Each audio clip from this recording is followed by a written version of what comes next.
You just realized your business needed to hire someone yesterday. How can you find amazing candidates fast? Easy. Just use Indeed. Stop struggling to get your job post seen on other job sites. With Indeed sponsored jobs, your post jumps to the top of the page for your relevant candidates, so you can reach the people you want faster. According to Indeed data, sponsored jobs posted directly on Indeed have 45% more applications than non-sponsored jobs. Don't wait any longer. Speed up your hiring right now with Indeed. And listeners of this show will get a $75 sponsored job credit to get your jobs more visibility at Indeed.com/ARTS. Just go to Indeed.com/ARTS right now and support our show by saying you heard about Indeed on this podcast. Terms and conditions apply. Hiring? Indeed is all you need. The Signal Oil Program, The Whistler.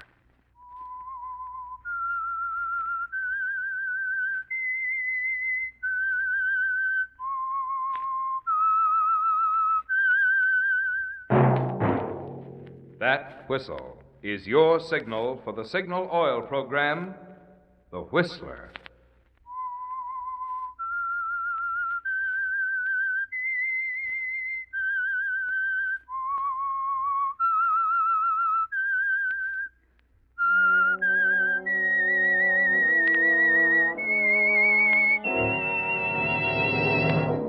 I am the Whistler, and I know many things, for I walk by night. I know many strange tales hidden in the hearts of men and women who have stepped into the shadows. Yes, I know the nameless terrors of which they dare not speak.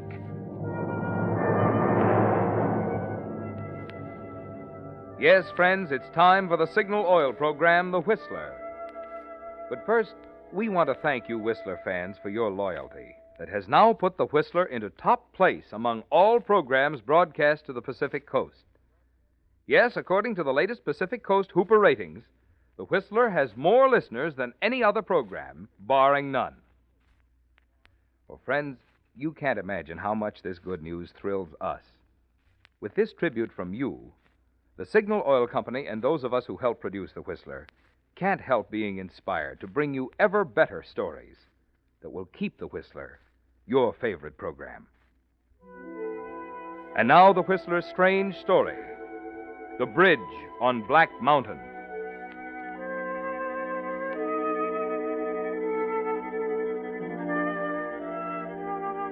Delbert's mind wasn't on his work. But then it really didn't have to be. As assistant to the curator of the Prescott Museum, he knew his field. He'd conducted this lecture so many times during the past 15 years that it was automatic, like the chimes on an intricate Swiss clock. At 3 o'clock, a lever clicked over somewhere in his mind. There were a few preliminary buzzes, and the chimes began. They weren't really chimes, of course. They were Delbert's comments to the visitors assembled in the museum's tiny lecture room. And so much for the musket and the pilgrim room. And now, here we have samples from the Indian exhibit, another gracious endowment of the National Historical Institute. Contained here is the finest collection of arrowheads in the entire state.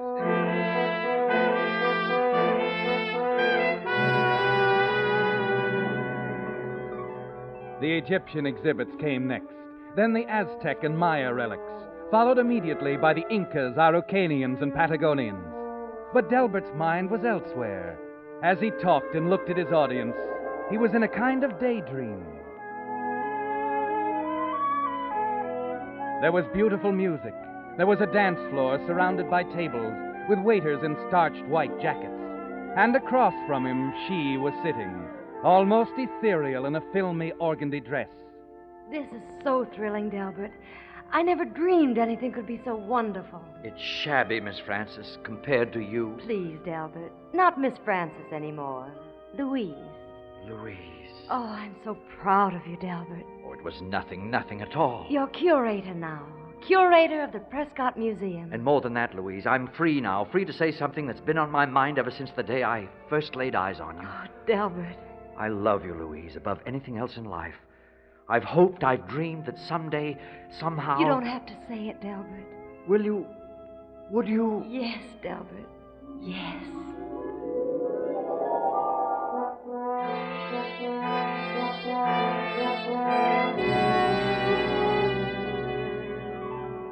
And the daydream is as automatic as the lecture, Delbert.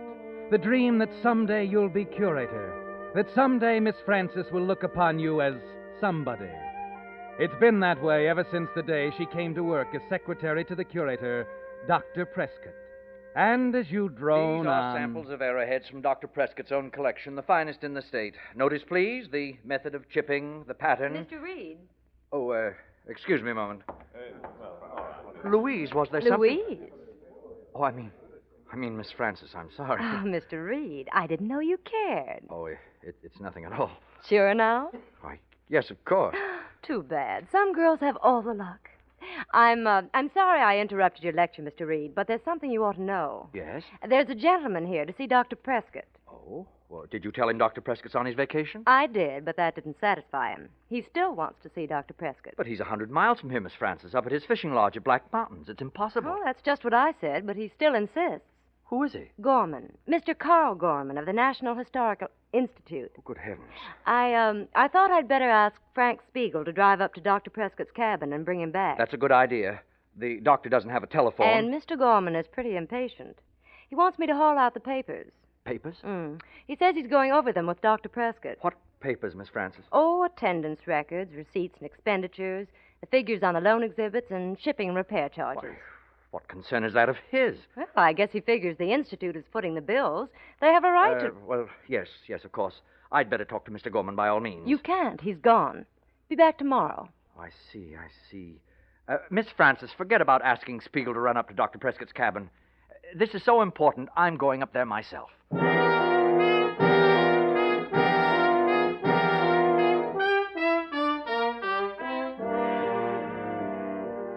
It's 3 hours to the cabin from town, Delbert.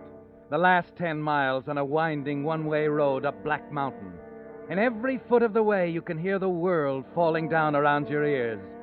Your hopes for the curatorship of the museum, your love for Miss Frances, everything. You tell yourself that somehow Dr. Prescott will understand. Keep thinking of the little kindnesses you've done for him over the years. The time you loaned him your car, the trees you chopped down for him on the narrow road up to the cabin, the rickety bridge just before you get there, the one you helped him repair just last summer. Perhaps he'll remember these things, Delbert. Perhaps now that you're faced with destruction, with the loss of the career you've been 15 years building, Dr. Prescott will remember and understand. You watch the doctor carefully as the two of you sit face to face across the table in the rustic room over a cup of coffee. So Gorman's after us at last. Well, it's a horrible thought, but I guess I'll have to drive down and see him. It would seem so, sir. Oh, blasted nuisance. The Institute on our trail wanting us to account for every penny of their blood money. Delbert, museums should be run by taxes, same as battleships and sewers. You're absolutely right, Dr. Prescott. Link up, Delbert. We'll go and see the man. Oh, Dr. Prescott, there's something you really should know before you see Mr. Gorman. I think I know what you mean, Delbert. No, I'm afraid you don't, sir. It's about certain expenditures during the past year, the loan exhibits. As you know, I've handled them. Yes, Delbert. I think I've done a pretty good job, sir, but, in going over the papers the other day, I noticed a shipping bill, the Kansas City exhibit. It's a bit high. I see. You'll run across it with Mr. Gorman, I know. It's perhaps, $50 more than it should have been. I'm glad you told me, Delbert. Because, you see, it saves me telling you. It's an ugly job firing a man who's been a good employee for 15 years. I don't understand. Of course you do. You padded the Kansas City bill by $147.16. The Chicago freight charges were $72.08 more than they should have been. There are a dozen others. Dr. Prescott, You needn't explain, Delbert. I have a complete file on the whole matter in my safe at the museum. You must know I plan to let you go as soon as I return from my vacation. I'm sorry, Delbert. Excuse me a moment now. I'll get my coat.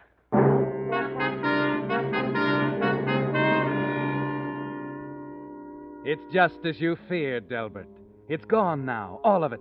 Your job, your career, and most of all, Miss Frances. Dr. Prescott just doesn't understand. You stand there bewildered, waiting for him to come back into the room. Then you see Dr. Prescott's keys lying on the table not 10 feet from you. The keys that will open the safe in his office. Almost without thinking, you grab them, shove them into your pocket just in time. Can't seem to find my jacket. Oh, I don't see it around. Oh, never mind. Here it is on the chair. I hope you understand, Albert. If I didn't think so much of you, I'd have brought it up before this. But it's too late now. You see, I kept hoping that each one would be the last. So did I. I decided it wasn't too important, to me at least. I won't be curator much longer, Delbert. I'm getting old. Of course, I'll continue as chairman of the board, but going to pass on active leadership to a younger man. I didn't know, Dr. Prescott. Nobody knows, Delbert. Now, I'd better get things straightened up around here before we go. Dr. Prescott, Yes? perhaps I'd better run on ahead. My car's a little slower than yours. Of course, Delbert. Well, goodbye, sir. Goodbye. No hard feelings, eh, Delbert? No, sir. No hard feelings.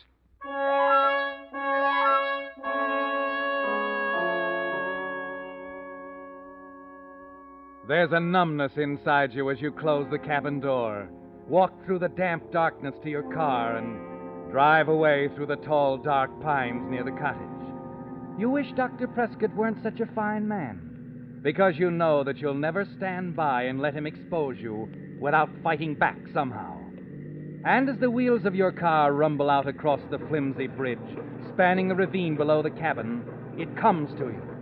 On each side of the bridge, there's a kingpin joining the two main supports. On the far side of the bridge, you bring your car to a stop. Look under the seat until you find a heavy wrench.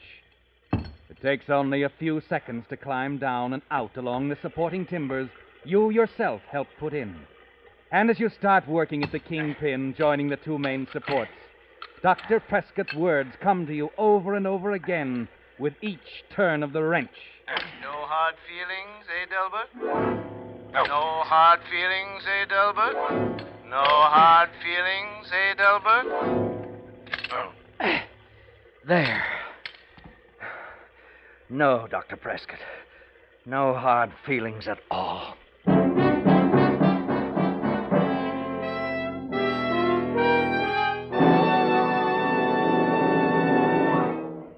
With the prologue of The Bridge on Black Mountain, the Signal Oil Company is bringing you another strange story by The Whistler. But now, a word to you drivers who want to be sure you're getting the tops in quality when you buy gasoline. Just consider the facts. There's only one way any gasoline can give your car superior performance, faster pickup, smoother knock-free power, and all that sort of thing. That's by helping your motor run more efficiently. And when your motor runs more efficiently, naturally you see proof of it on your speedometer, in better mileage, the very thing that Signal gasoline is famous for throughout the West, from Canada to Mexico. That's why we're so proud of Signal's good mileage, and it explains why we say, to be sure of the tops in gasoline quality, there are just two things to remember. One, it takes extra quality to go farther. And two, Signal is the famous Go Farther gasoline. And now back to the Whistler.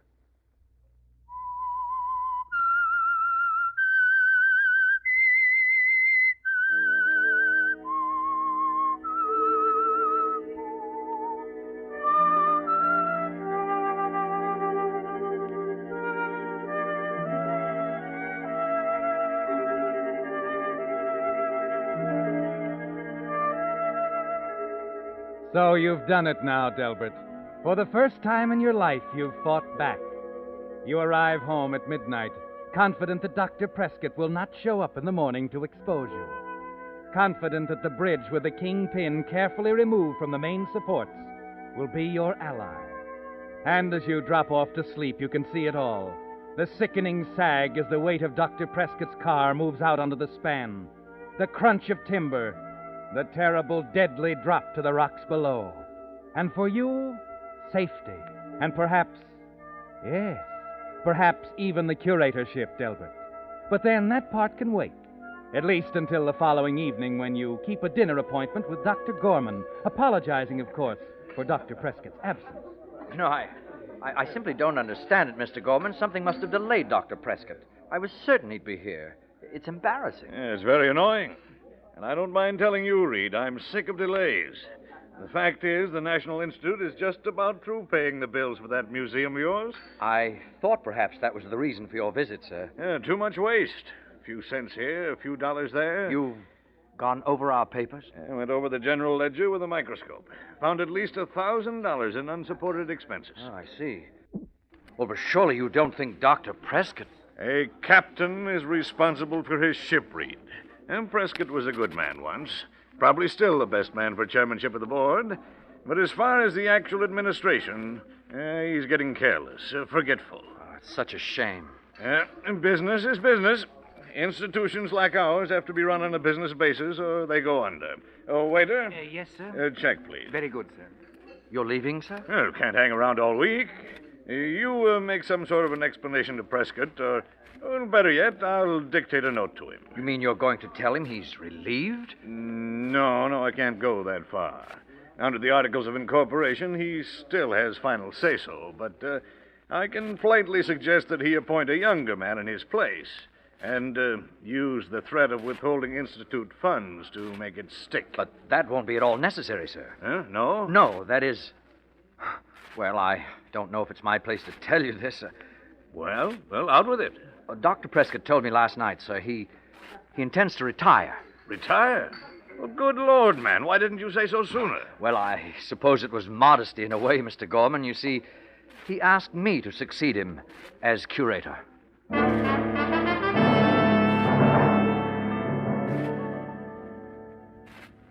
Yes.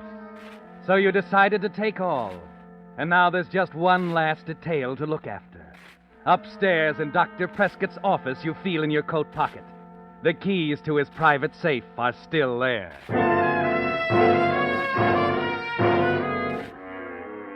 And inside the safe, you find a dozen neatly typed sheets, the full record of the unsupported expense items Mr. Gorman had mentioned. The papers poor Dr. Prescott had prepared as a basis for your dismissal. At least he'd been decent about one thing, Delbert. Your name was not mentioned, but the facts were all there. You scratch a match, start toward the fireplace, crumple a newspaper, throw it in, and then... Hello, Delbert. Sorry to butt in, old boy, but... Looking for someone, Spiegel? Don't look so glum, Del. I just came up to congratulate you. It was supposed to be confidential. I've got near to every keyhole. Bet you were surprised. Well, it did sweep me off my feet. That makes two of us. What? Yeah, knocked me over, too. You see, Prescott told me only yesterday that I was set up for the job of curator. You must be mistaken, Frank. I once wrote a thesis on the human memory, Delbert. But you're too young, Frank. That's why he picked me. Said we needed some young blood around here. But Frank, surely... You just realized your business needed to hire someone yesterday. How can you find amazing candidates fast? Easy. Just use Indeed. Stop struggling to get your job post seen on other job sites. With Indeed sponsored jobs, your post jumps to the top of the page for your relevant candidates, so you can reach the people you want faster. According to Indeed data, sponsored jobs posted directly on Indeed have 45% more applications than non-sponsored jobs. Don't wait any longer. Speed up your hiring right now with Indeed. And listeners of this show will get a $75 sponsored job credit to get your jobs more visibility at Indeed.com/ARTS. Just go to Indeed.com/ARTS right now and support our show by saying you heard about Indeed on this podcast. Terms and conditions apply. Hiring? Indeed is all you need. Frank, you've made this all up, haven't you? Out of the whole cloth. You've had the Never colossal mind bad that now. taste. All I know is that Prescott told me a different story, and I'm curious about the reason. That's why I'm going home and get my car and drive up to his cabin right now. But he isn't there. He's on his way down. Maybe. Maybe not. But that man's never been late for an appointment before in his life, Delbert. And I'm going to find out why he's a full day late this time. So long, Delbert. See you when I get back.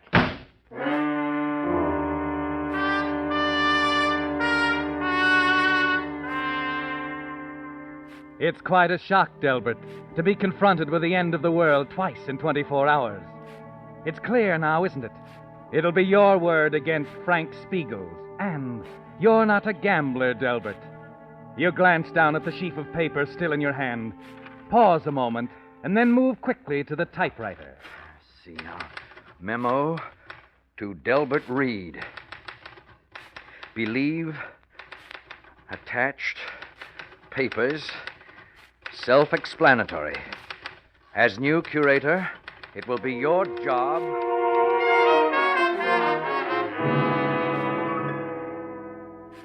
An inter-office memo, Delbert. One that won't require Dr. Prescott's signature to appear quite valid. You finish, fold it, and attach it to the other papers. The record of your trivial thefts on which Prescott so decently neglected to put your name. 10 minutes later, you walk in the back entrance of Frank Spiegel's apartment a block away. And as you mount the rear stairs to the 4th floor, you're running it over and over in your mind. 4 floors above the street, Delbert. That's over 40 feet from Siegel's window to the pavement. It should be enough. Wow, Delbert. I thought you'd show up. Decided to go along with me, huh? Well, no, Frank. I merely want you to see something before you leave. Huh? What's that? A few papers. Here in my briefcase. There's a note here. I think it explains. Here we are. Let me see. Oh, yes. Memo from Prescott, huh? To Delbert Reed. Believe attached papers self-explanatory. As he turns toward the light to read the memo, you take Dr. Prescott's heavy onyx paperweight out of your side pocket. Slowly raise your arm. Hey, what the deuce? We must both see that Spiegel.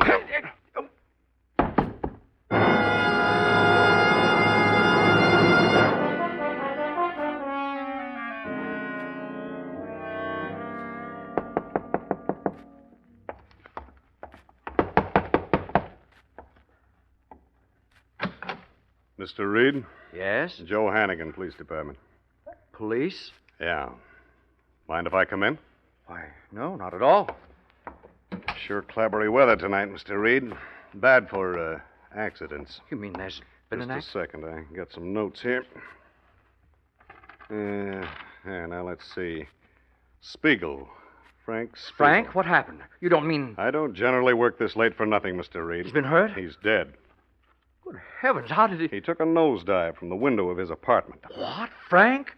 Why, I can't believe it. Let's see now. At 9:25, you were alone in Dr. Prescott's office. 9:45, Spiegel goes into the building. That's right. He came to see me, Mr. Hannigan. Uh-huh. That's what the nosy old biddy across the street figured. And then right after that, Spiegel leaves the building and walks toward his house. Now, Yes? what did you two talk about, Mr. Reed? Frank and I? Uh-huh. Well, I don't think it... Oh, we just talked. All right. If it's personal, suppose I tell you. It was about his, sticky fingers, wasn't it? Well, I don't think it's up to me But to... it is. Go on. Well, Mr. Hannigan, I just couldn't understand how any man could be so mean and small and petty as Frank. I was shocked. That's what I thought. I found the papers in his apartment. He'd lifted $20 here, $40 there. That it? None of us ever suspected that is until the audits were made. Mm-hmm. How do you suppose Spiegel got hold of those papers? Oh, I gave them to him, Mr. Hannigan. You may as well know it now. I decided the fair thing was to give him all the facts and let him have a chance to defend himself. Mm-hmm. Very decent of you. How did you get them? They were in Dr. Prescott's briefcase. I see. According to Miss Francis, his briefcase is kept in the safe. You talked to Miss Francis? That's right. She told me that briefcase is always kept in Prescott's private safe. Well, yes. How did they get out of the safe this time? What? Oh, is that what's puzzling you? Yeah. Well, it's really very simple, Mr. Hannigan. I have the keys. Dr. Prescott loaned them to me when I came back the other night. Here. See, now, here's the key to the safe. This one opens the briefcase. I believe... Yeah. Well, Mr. Reed, I guess that winds it up for now. You'll be around in case I... Of course, Mr. Hannigan. You realize, too, that if you want corroboration on any of these things, that Dr. Prescott will be available. I hope so. I understand from Miss Francis that he's taking his time about coming back to town. Oh, but he'll be here, Mr. Hannigan. I'm sure of it. You can always count on Dr. Prescott.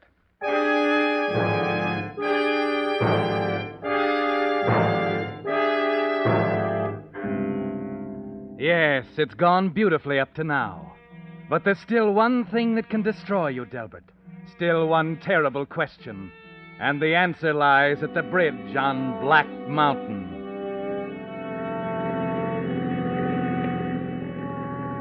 Yes, Delbert, you must make sure. If by a bare chance the bridge held, if Dr. Prescott somehow survived the plunge. But you try not to think of that now as you guide your car again up the narrow dirt road to the doctor's cabin. You're close now, Delbert. The bridge is just around the next turn. Hey, you! Stop! Stop! Hey, for gosh sakes, mister. You nearly killed yourself. What do you mean? The bridge is out, smashed to smithereens. There's a car down there at the bottom of the ravine. What? Yes. Terrible, ain't it? Minute the weight of the car hit that bridge, why, down she went. Guess you may as well turn right around, mister. There's no getting up to the top of that mountain tonight. Was it something important? Important? Well, yes, I suppose I thought it was, but, well, then if the bridge is out, I guess that settles it, doesn't it?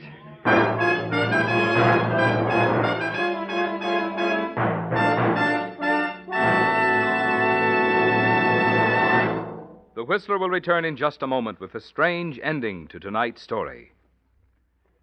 Meantime, may I have a word with you about the prevention of cruelty? Back in the horse and buggy days, you know, there were laws to keep drivers from beating their horses.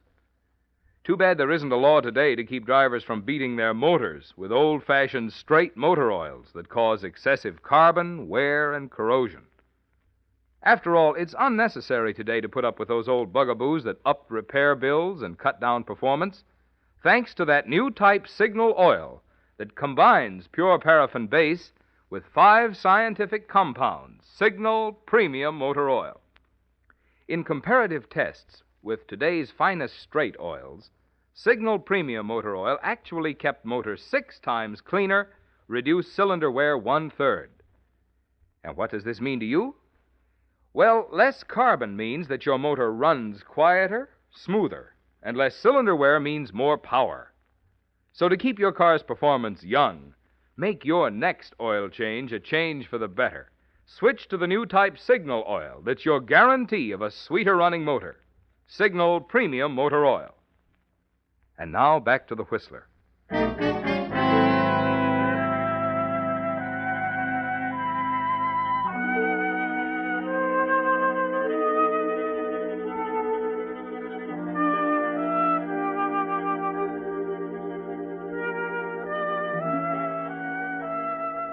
Yes, Delbert, the bridge is out. You can see it for yourself as you peer through the rain at the small gathering of lanterns on one edge of the ravine.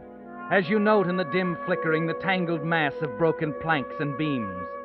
And as you move up to the little group at the brink to look down at the smashed car and the storm-swelled torrent far below, you know for certain that the bridge on Black Mountain has done its job. That Dr. Prescott, poor man, is happily out of the way. That the new position as curator of the museum, Miss Frances, and a new life are yours. You turn to leave the group. Excuse me, please. Well, Mr. Reed. Oh, Hannigan. Didn't expect to see you up here this time of night. Sure is a mess, isn't it? Yes, it's a shame. I didn't see you in the crowd. I came up to see Prescott. Oh, yes, of course. Lucky I wasn't coming the other way. Drop-off so sharp on that side, I wouldn't have had a chance. How's that? I said I wouldn't have had a chance to jump if I'd been coming the other way. That's my car down there, you know. Your car? Sure. That's Dr. Prescott here. He climbed down and across to get over to this side. Dr. Prescott? That's right, Delbert. Dr. Prescott, You better have more to say than that, Delbert. The doctor and I have had a long talk. I know now that Frank Spiegel didn't steal that money. And he didn't commit suicide either. You made a terrible mistake, Delbert. Terrible. I don't understand. Last night you said you were going to drive down to see Gorman right away. I know, but I couldn't. You see, I couldn't start my car. You should have thought of that, Delbert, when you stole all of my keys.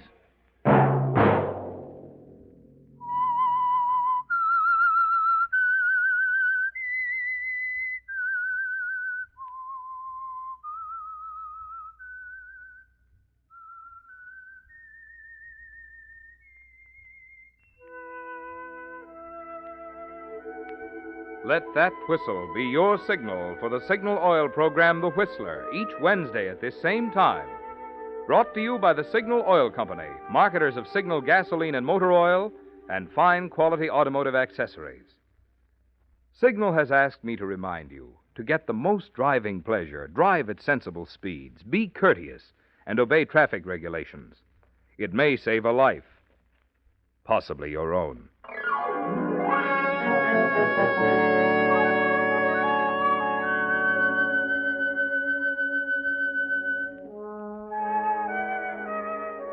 Featured in tonight's story was Joseph Kearns. The Whistler was produced by George W. Allen with story by Robert Eisenbach and Jackson Gillis, music by Wilbur Hatch, and was transmitted to our troops overseas by the Armed Forces Radio Service. This is Marvin Miller speaking.